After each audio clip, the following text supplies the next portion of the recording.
भौम प्रदोष व्रत 2 दिसंबर मंगलवार 2025 को मनाया जाएगा।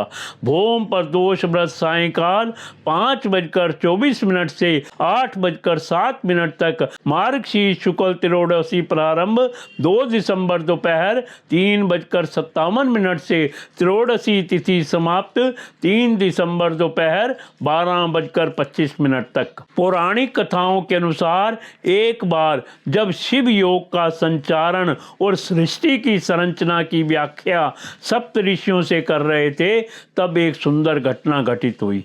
सप्त ऋषियों में से एक ऋषि, जो बाद में भृगु महर्षि के नाम से जाने गए, शिव के एक उत्साही भक्त थे। इस पहले योग प्रोग्राम में जो क्रांति सरोवर के किनारे हो रहा था, जिसे कृपा की झील के नाम से भी जाना जाता है, पार्वती भी मौजूद थी।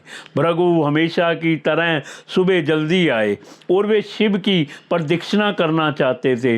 पार्वती शिव के करीब बैठी थी, परंतु भृगु ने दोनों के बीच से होते हुए शिव की परिक्रमा पूरी की, क्योंकि वो सिर्फ शिव की प्रदक्षिणा करना चाहते थे, पार्वती की नहीं। शिव इससे खुश हुए, पर पार्वती नहीं, उन्हें यह पसंद नहीं आया। उन्होंने शिव की ओर देखा। शिव जी ने कहा, थोड़ा और करीब हो जाओ, वो परिक्रमा करेगा। पार्वती और करीब आ गई। भृगु ने देखा कि उसके निकलने के लिए पर्याप्त जगह नहीं है, तो उसने एक चूहे का रूप धारण किया और पार्वती को बाहर रखते हुए अकेले शिव जी की परिक्रमा पूरी की। तो पार्वती क्रोधित हो गई, तो शिव ने उन्हें अपनी जंघा पर बिठा लिया। तब भृगु ने एक छोटे पंछी का रूप धारण करके शिव जी की परिक्रमा पूरी कर ली। अब पार्वती अत्यंत क्रोधित हो चुकी थी। शिव जी ने पार्वती को खींचकर खुद में मिला लिया और उन्हें खुद का हिस्सा बना लिया, जिससे उनका आधा हिस्सा शिव बन गया और आधा हिस्सा पार्वती।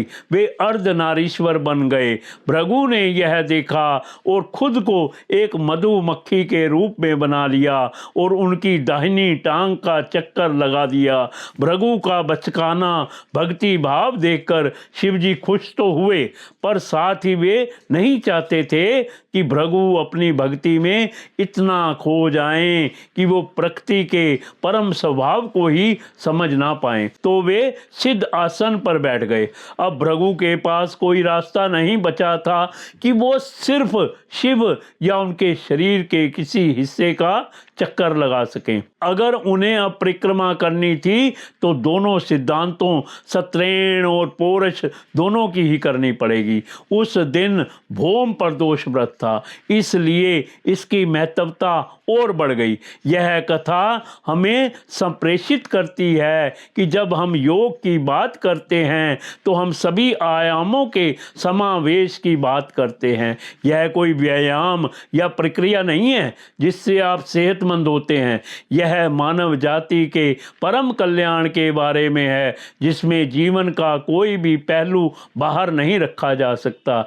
यह ऐसे आयाम को छूने के बारे में है जो सारे आयामों से परे है। यह एक ऐसे तंत्र के बारे में है जिससे आप अपने पहले से मौजूद तंत्र जैसे शरीर, मन, भावनाएं और ऊर्जा को परमात्मा तक जाने वाली सीढ़ी के रूप में इस्तेमाल कर सकें। यह एक ऐसी पद्धति है जिससे आप अपनी परम प्रकृति के लिए स्वयं को पहले कदम के रूप में तैयार कर सकते हैं।